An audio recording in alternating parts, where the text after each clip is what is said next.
how to get your signature sound. That's a big topic, and there's lots of videos on it.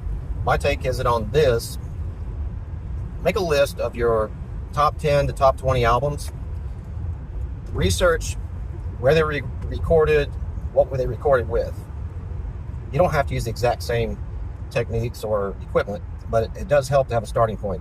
Once you've identified those core pieces of sound that you like from your favorite artist over the years, then look for the gear that will best get you there. For example, I get more compliments on vocals with the cheapest mic that I own.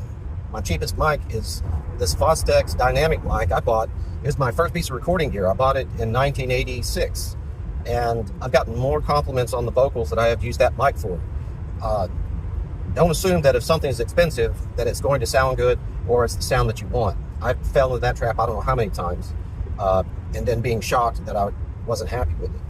It has to do with the sound that you're going for and using the right equipment for the right situation.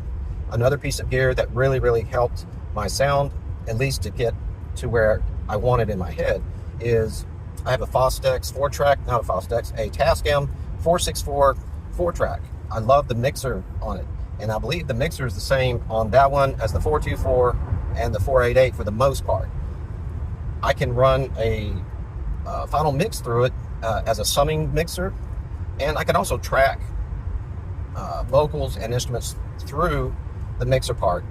So one inexpensive way to get analog gear into your hands would be to look for, even if a 4-track recorder isn't working, 9 out of 10 times the mixer section will be. So you'll still be able to use the preamps and the EQ, so you could track live using that mixer, and that will process it through those analog components.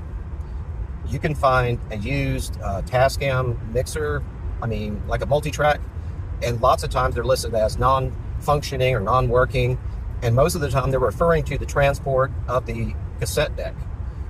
The mixer part, most of the time, is fine.